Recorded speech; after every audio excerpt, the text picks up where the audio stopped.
누가복음 17장 15절에서 19절 말씀까지 봉독하겠습니다. 그 중에 한 사람이 자기가 낳은 것을 보고 큰 소리로 하나님께 영광을 돌리며 돌아와 예수의 발 아래 엎드려 감사하니 그는 사마리아 사람이라. 예수께서 대답하여 이르시되 10사람이 다 깨끗함을 받지 아니냐 했느냐? 그 9은 어디 있느냐? 이 이방인 외에는 하나님께 영광을 돌리러 돌아온 자가 없느냐 하시고 그에게 이르시되 일어나 가라, 내 믿음이 널 구원하였느니라 하시더라. 아멘. 실제로 우리가 많이 이야기하는 것 중에 그 물에 빠진 사람 구해줬더니 가방 달라고 한다라는 이야기가 있습니다. 그러니까 은혜로 감사할 줄 모르고 오히려 더 많은 것을 요구하는 경우에 그런 말을 쓰는데요. 실제로 선교지에 있을 때 들은 이야기입니다. 이 현지 사람들에게 어떤 구제 차원에서 그 선교사가 양복을 이렇게 그랬더니 그 양복을 드라이할 돈을 좀 달라고 이야기를 했다는 이야기를 들었습니다. 역시 그 은혜를 받았으면 감사하고 고마워할 줄 알아야 되는데 오히려 더 많은 것을 요구하는 어떤 우리 사람들의 마음속에 있는 간사한 모습을 이야기하는 그런 예가 아닌가 하는 생각을 해봅니다.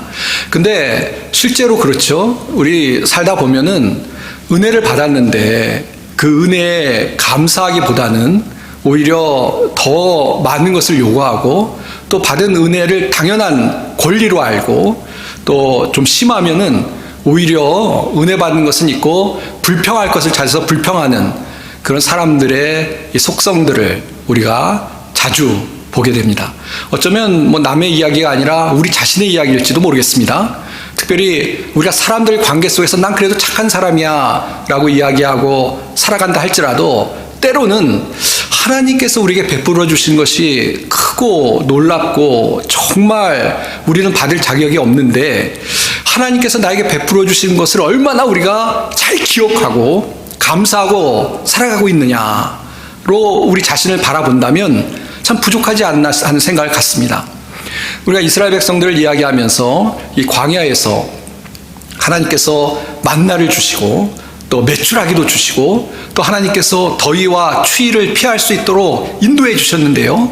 우리가 성경을 보면 이스라엘 백성들이 그런 하나님의 기적의 은혜를 받았음에도 불구하고 늘 불평하고 원망하는 그 반복되는 모습들을 보면서 어쩌면 내 모습이 아니야 라고 생각하셨을지 모르겠습니다만 사실 가만히 그 말씀을 보면 남 얘기하는 것이 아니라 우리 자신을 좀 돌아보라 라는 말씀이 아닌가 하는 생각을 갖습니다.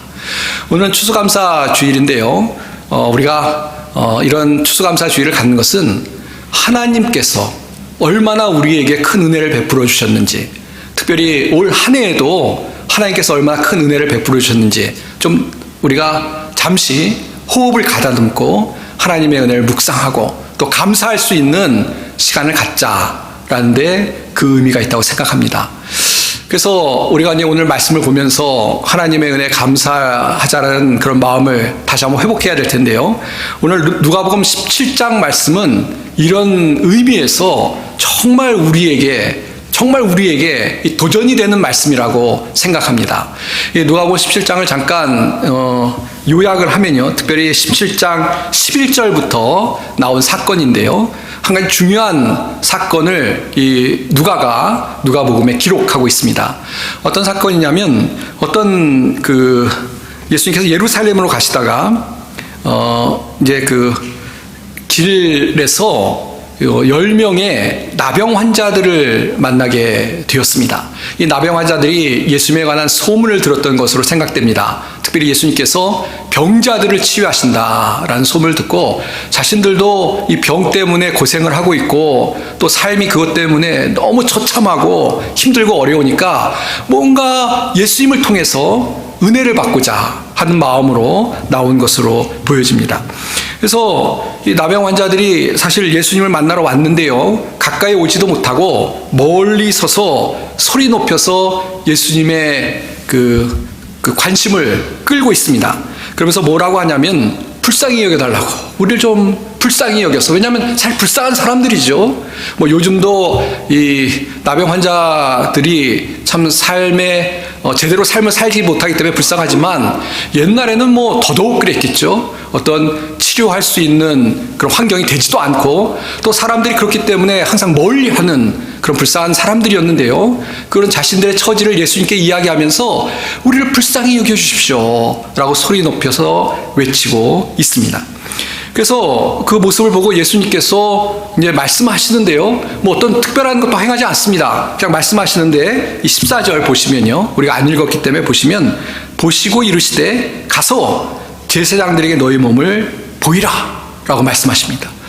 뭐 와라 뭐 그런 만져주시는 그런 것도 없고 뭐 워낙 예수님께서 능력이 계시니까 말씀 한마디 하시는데요. 가서 제사장에게 보여라 라고 말씀하십니다. 근데 이게 참 놀라운 것이죠. 이 제사장에게 보이라고 예수님께서 말씀하셨는데 이 말 의미를 가만히 살펴보면요. 이미 예수님께서 이들을 치유해 주셨다라는 의미가 담겨 있습니다. 왜냐하면 레위기 14장에 보시면 이 나병 환자들이 나았는지 안 나았는지 확인하기 위해서 제사장에게 가서 제사장이 그것을 보고 나았다라고 선포하는 그런 어떤 그 하나님께서 세워주신 그런 중요한 어떤 예식이 있습니다. 그러니까 제사장에 가라는 얘기는 뭐냐면 이미 예수님을 통해서 치유함 받았으니까 제사장에게 가서 그것을 확인하라라는 의미가 담겨 있다는 것입니다. 그래서 이 말씀을 듣고 10명이 이제 가는데요. 가다가 보니까 어떻게 됩니까? 가는 동안에 그들이 가다가 깨끗함을 받았다라고 성경은 분명히 이야기하고 있습니다. 그러니까 가는 동이 제사장 만나기도 전에 뭐 만나서 이제 확인을 받아야 되니까요. 예수님의 은혜로 정말 예수님의 은혜로 나병이 치유되는 은혜를 얻게 되었다는 것입니다. 물론 이것은 예수님이 어떤 분이신가를 우리에게 보여주는 말씀입니다. 예수님이 그냥 이 땅에 오신 한 분의 인류의 위대한 스승 아니라는 것입니다. 예수님이 하나님의 아들로 이 땅에 오시고 또 이런 그 하나님의 아들이심을 이런 기적을 통해서 보여주신 또 다른 예가 지금 소개가 되고 있습니다. 자, 근데 이렇게 이제 예수님께서 이들을 불쌍히 여기셔서 정말 긍휼을 베푸셔서 이들을 치유하셨습니다. 근데 이야기는 여기서 끝나지 않습니다. 여기서 끝나면 예수님께서 불쌍한 사람들을 치유하셨다. 그리고 예수님은 그런 전능하신 하나님의 아들이시다. 그런 것으로 얘기가 끝났을 것입니다. 그것도 참 은혜롭고 좋은 것이죠. 자, 근데 누가가 오늘 예수님에 관해서 기록하고 있는데 그것이 뭐 전반부 이야기라면 후반부에 어떻게 보면 더 중요한 이야기를 하고 있습니다. 그것이 뭐냐면 10사람이 왔다고 말씀드렸는데요. 10명이 와서 불쌍히 여겨달라고 얘기하고 실제로 불쌍히 여김을 받고 하나님의 예수님의 은혜를 받고 고침을 받았습니다. 자, 근데 고침을 받고 나서 10사람 중에 단 한 사람만이 하나님께 영광을 돌리고 예수님께 와서 예수님께 감사를 표현했다라고 누가가 계속 이어서 이야기를 하고 있습니다. 그러니까 나머지 9사람은 인생이 바뀌는 은혜를 얻었는데요. 그럼에도 불구하고 와서 감사할 줄 몰랐다는 것입니다. 은혜를 받고 하나님의 은혜를 받고도 감사할 줄 몰랐던 9사람을 이야기하고요. 그 중에 한 사람만 예수님께 와서 감사를 표현하고 하나님께 영광을 돌리고 있는 모습을 말씀해 주고 있습니다. 더군다나 이 온 사람이요 9명 중에 유일하게 와서 예수님 앞에 정말 무릎을 꿇고 감사를 표현했던 사람이 누구냐? 사마리아인이었다는 것입니다. 뭐 아시는 것처럼 이 유태인들 중에는 이 사마리아 사람들을 대부분의 유태인들이 사마리아 사람들을 멸시하고 똑같은 민족으로 취급하지 않았습니다. 그래서 정말 사마리아인들이 온갖 서러움을 다 받는 사람들이었는데요. 근데 나머지 9사람들은 유대인들인데 그 9사람들 하나님의 자녀라고 하고 하나님의 은혜를 얻었다는 사람들은 예수님께 오지 않고요. 사마리아인, 오히려 멸시받고 천대받는 사마리아 사람이 와서 오히려 하나님의 은혜를 감사하고 찬양했다라는 것입니다. 저는 이 말씀 볼 때마다 이거 좀 어떻게 보면 옆길로 가는 생각일지 모르겠습니다만 정말 그런 것 같아요. 이 세상 사람들 보면 은혜를 받고 감사하는 사람보다 은혜를 받고 감사하지 않는 사람이 9대1 되는 것 같습니다. 예, 9대1 정도 되는 것 같습니다. 예. 오히려 정말 은혜에 대해서 하나님의 은혜에 대해서 특별히 감사하고 그 은혜 때문에 헌신하고 하나님 말씀에 순종하기보다는 오히려 더 대다수의 사람들이, 대다수의 믿는 사람들이 하나님의 은혜를 받고 얼마나 감사하고 정말 하나님 앞에 순종하며 살아가는가, 좀 우리가 곰곰이 생각하고 묵상하고 돌이켜볼 필요가 있다라는 생각을 갖습니다. 그러니까 이거는 안 믿는 사람들 속에도 그렇지만 우리 믿는 사람들만 생각해도 그렇다는 것입니다. 우리 믿는 사람들이 하나님의 은혜로, 예수님의 십자가의 은혜로 우리가 구원을 얻고 우리 죄가 용서함 받고 하나님 자녀가 되어 살아갔는데 정말 얼마나 그 은혜만으로도 감사하고 기뻐하고 또 주님의 말씀에 온전히 순종하며 살아가는지 다시 한번 우리를 돌아봤으면 좋겠다는 것입니다. 예. 그냥 엉뚱하게 너무나 당연히 예수님의 십자가로 구원받는 게 너무나 당연한 일이고, 그래서 그냥 뭐 그런 거지 뭐 하나님은 당연히 날 구해주셨어야지 하는 말도 안 되는 은혜를 정말 마치 우리 권리처럼 생각하고 살아가는 사람들은 아닌지, 그리고 좀 더 나아가면 하나님 해주신 은혜들은 너무 크고 놀라운데 그것은 기억하지 못하고 자그마한 부분 갖고 하나님께 원망하고 부족하다고 떼쓰고 또 하나님 앞에서 그렇게 믿음 없는 모습으로 살아가는 모습은 아닌지, 우리가 오늘 이 나병 환자들의 모습 속에서 좀 우리는 어느 위치에 있는지 돌아보며 확인해 볼 필요가 있다고 생각합니다. 물론 너무나 당연한 것입니다만 우리는 정말 하나님의 은혜를 입은 자로서 주님 앞에 영광을 돌리고 감사와 찬양의 모습으로 살아가는 그런 믿음의 사람들이 되어야 될 줄 믿습니다. 감사하는 자들이 되어야 되죠. 사람 사이에서도 은혜를 받으면 감사할 줄 알아야 되는 거고요. 오늘 더 중요한 건 하나님께 받은 은혜를 기억하고 감사할 수 있는 그런 사람들이 되어야만 한다는 것입니다. 성경에 보면 이 감사하는 사람이 얼마나 중요한지, 감사하는 사람이 되어야 된다는 구절들이 많이 있습니다. 골로새서 3장 15절에 보시면요, 그리스도의 평강이 너희 마음을 주장하게 하라. 너희는 평강을 위하여 한 몸으로 부르심을 받았나니 너희는 또한 감사하는 자가 되라. 감사하는 자가 되라고 합니다. 데살로니가전서 5장 18절 잘 아는 말씀이죠. 범사에 감사하라. 이것이 그리스도 예수 안에서 너희를 향하신 하나님의 뜻이니라. 물론 여기서 감사하라는 것은 하나님께 감사하고 또 모든 사람들의 은혜를 받아도 감사하고 다 포함될 거라고 생각합니다. 그러나 오늘 강조하고 싶은 것은요, 하나님의 은혜에 감사할 수 있는 그런 믿음의 사람들이 다 되어야 될 줄 믿습니다. 우리가 잘 아는 미국의 이 복음 전도자였던 무디는 이런 이야기를 했습니다. 경건한 그리스도인은 모든 것을 위해 빠짐없이 기도하는 사람입니다. 그러나 정말 경건한 사람은 그 모든 기도 위에 감사하는 마음을 가진 사람입니다. 그러니까 진짜 경건한 사람은 기도하는 것뿐만 아니라 감사할 줄 아는 사람이다 라고 강조해서 이야기를 했던 것입니다. 사랑하는 성도 여러분, 날마다 주의 은혜에 감사하며 살아가는 우리 모든 성도님들이 다 되시길 바랍니다. 우리를 구원해 주신 은혜, 우리에게 베푸신 은혜, 특별히 올 한 해도 우리의 생명을 연장해 주시고 어려운 일이 있었지만 그 어려움에 지켜주셨던 주님의 은혜를 기억하고 감사하고 주님께 영광을 돌리며 살아가는 우리 모든 성도님들이 다 되시길 바랍니다. 예.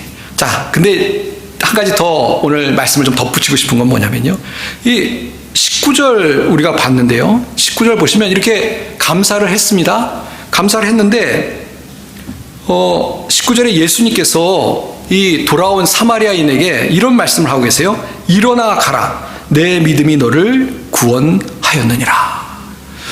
이 굉장히 놀라운 말씀인데요. 사실 이 구원이라는 게 무슨 의미인가 좀 우리가 생각을 해봐야 될 것 같은데, 이 사마리아인이 다시 돌아온 것은요, 믿음이 있었기 때문에 돌아왔다고 생각합니다. 그렇죠?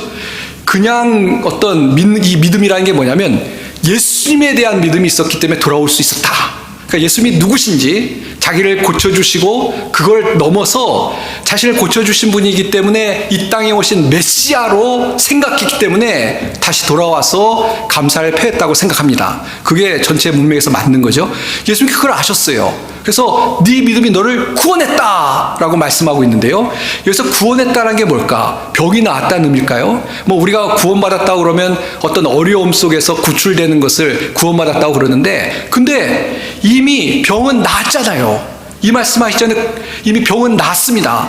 그런데 예수님이 여기서 내 믿음이 널 구원했다라고 하시는 것은, 그래서 병이 나았다는 의미보다는 그 영혼이 진짜 예수님 앞에 나와서 이제 예수님을 믿고 믿음으로 나왔기 때문에 구원받은 것을 확인하는 선포라고 우리가 이해하는 것이 올바른 것이라는 겁니다. 그러니까 이미 구원은 받았어요. 그러니까 예수님이 지금 더 큰 은혜를 베푸신데 뭐냐면, 사람들 앞에서 내 믿음이 너를 구원하였느니라라고 선포하는 그런 은혜를 이 사마리아인이 경험하고 있다는 것입니다. 그래서 무엇을 우리에게 가르쳐주냐? 우리가 하나님 앞에 감사와 찬양을 영광 돌릴 때 주님이 기뻐하시고, 지금 사마리아 이 사람은 구원받은 것을 인정하는 선포하심을 받았잖아요. 사람들 앞에서 그걸 예수님이 선포하셨잖아요. 우리가 감사하며 살아갈 때 하나님께서 이런 우리의 삶을 인정하고 우리의 믿음을 인정하고 우리를 더 복주시는다라는 것을 깨닫게 하는 그런 말씀인 줄 믿습니다. 좀 더 직설적으로 말씀드리면 이렇습니다. 감사하며 살아가는 사람에게 하나님께서 더 큰 은혜를 베풀어 주실 줄 믿습니다. 예. 그러니까 감사할 줄 모르는 사람이 아니라 감사한 사람이었기 때문에 지금 예수님이 구원의 선포를 들었잖아요. 그것처럼 우리는 이미 구원 받았으니까 주님의 은혜에 감사하며 살아가면 주님께서 날마다 더 큰 은혜로 우리의 삶을 축복해 주실 거라는 것을 믿고 감사하게 힘쓰는 우리 성도님들이 다 되시길 바랍니다. 예. 그런 이야기가 있습니다. 매튜 헨리라는 이 주석학자로 유명한데요. 이분이 이런 이야기를 했습니다. 감사는 더하기와 같아서 모든 것에 감사하면 거기에 하나님의 축복이 더해진다. 어떤 일이든지 어디서든지 감사하면 플러스의 축복이 주어진다. 그다 반대로 원망과 불평은 빼기와 같아서 있는 것까지 빼앗기고 없어진다. 공감이 되십니까?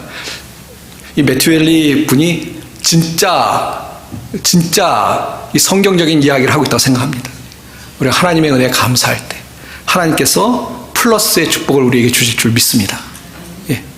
그러나 하나님 앞에 불평하고 원망하면 오히려 마이너스, 빼기 같은, 있는 것도 빼앗기는. 그렇죠. 사실 불평하고 원망하면요, 아마 불평하고 원망해 보신 분이 없어서 모르실지 모르겠습니다만, 제가 해보니까 불평하고 원망하면요 자꾸 나만 힘들더라고요. 그 수렁에 자꾸 빠져요. 뭔가 불평할 거를 자꾸 찾으려고 그러고, 그러다 보면 행복한 마음이 하나도 안 들고 기쁜 마음이 사라져 버립니다. 대신 삶에 어려운 부분이 있어도 그 어려운 부분 가운데 하나님께서 행하셨던 일들을 자꾸 기억하려고 그러고, 그것을 하나님 앞에 감사의 어떤 찬양으로 바꿔서 드리면 마음이 평안해지고 더 하나님께서 은혜를 주시고 우리 마음이 바뀌고 또 실제로 하나님의 은혜로 어려운 것들을 헤쳐나갈 수 있는 힘을 얻게 된다라는 것이 사실 저희 개인적인 간증이고, 우리 성도님도 다 동의하실 줄 믿습니다. 감사하는 자에게 하나님께서 은혜를 베풀어 주실 것입니다. 사랑하는 성도 여러분, 추수감사주의를 맞으면서 정말 하나님께 감사하는 우리 성도님들이 되시고요, 그런 감사의 삶을 통해서 더 많은 하나님의 감사를 할 수밖에 없는 축복을 누리며 살아가는 우리 모든 성도님들이 다 되시길 바랍니다. 예. 이제 말씀을 맺도록 하겠습니다. 오늘은 우리가 만찬을 즐기는 날이라서 예. 우리가 땡스기빙을 지금 앞에 두고 있는데요, 그럼 청교도 이야기를 빼놓을 수가 없습니다. 사실 땡스기빙의 어떤 원류를 찾아가면 이 청교도들이 미국에 와서 정착을 하면서 그래서 하나님 앞에 이 감사 예배를 드렸던 것을 이제 우리가 원류로 해서 그 전통을 삼아서 이렇게 특별히 날을 정해서 감사하는 시간을 갖습니다. 근데 아시는 것처럼 이 청교도들이 이 땅에 왔을 때 어마어마하게 힘들었습니다. 그렇죠? 제가 갖고 있는 기록에는 102명이 왔는데 추위와 굶주림, 전염병에 걸려서 44명이 죽고 58명이 살아남았다고 합니다. 그때 많은 사람이 죽었는데도 이 청교도들이 수학을 하고 나서 하나님 앞에 살려주시고 이렇게 어떤 추수를 할 수 있게 해주신 것에 대해서 감사하는 그런 예배를 드렸다는 것입니다. 그래서 감사는 그런 거 아니겠습니까? 우리가 하나님의 은혜에 초점을 맞추고 그래서 하나님의 큰 은혜를 자꾸 묵상하면 정말 우리의 삶을 돌이켜보면 어려움도 있지만, 그러나 그 어려움 속에서 하나님께서 우리를 지키시고 인도하시고 더 좋은 것으로 인도해 주셨음을 깨닫게 되고요, 그것에 진심으로 감사하는, 또 그런 우리의 감사를 하나님 앞에 올려드리고, 또 그걸 통해서 하나님께서 청교도를 통해서 그 다음에 이 땅에 정착을 하고 이 땅에 살아갈 수 있게 하신 것처럼 우리의 삶에 더 큰 은혜를 주시고 그 큰 은혜 가운데 우리가 살아갈 수 있게 해주시는, 그런 그것이 바로 하나님의 은혜다를 기억하고 살아갈 수 있는 우리가 되어야 될 줄 믿습니다. 사랑하는 성도 여러분, 하나님의 은혜가 크고 놀랍지 않습니까? 하나님 은혜로 우리가 이렇게 구원받고 하나님 자녀가 되었고, 또 올 한 해도 돌아보시면 어느 분이 그런 이야기를 하더라고요. 그 법의학자인데, 뭐냐면 죽은 사람들을 이렇게 어떻게 죽었나 확인하는 분인데, 그분이 인터뷰를 하시는데 그분이 교회를 나가시는 분이 어떤지 모르겠어요.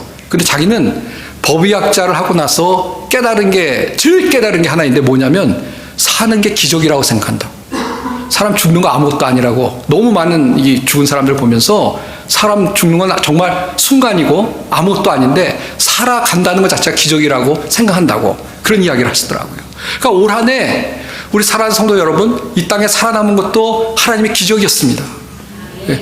우리가 이렇게 건강했던 것도 기적이었고요, 우리가 이렇게 하나님 앞에 기도했던 응답을 받았던 것도 기적이었고요, 모든 것이 다 하나님의 은혜였음을 꼭 기억하시길 바랍니다. 이 은혜에 감사하는 오늘 하루 되시고요, 오늘뿐만 아니라 평생에 걸쳐서 감사하는 자로 살아가는 우리 모든 성도들이 다 되시기를 주님의 이름으로 축원드립니다. 기도하겠습니다. 하나님 아버지, 감사합니다. 특별히 저희들을 구원해 주시고 올 한 해도 주의 축복 가운데 살아가게 해주시니 감사합니다. 하나님, 모든 영광과 찬양 주님이 받으시고, 특별히 우리 사랑하는 성도들 더욱더 하나님의 은혜를 기억하며 날마다 감사하며 영광 돌리며 살아갈 수 있도록 하나님께서 은혜로 함께하여 주시옵소서. 감사드리며 예수님의 이름 받들어 간절히 기도하옵나이다. 아멘.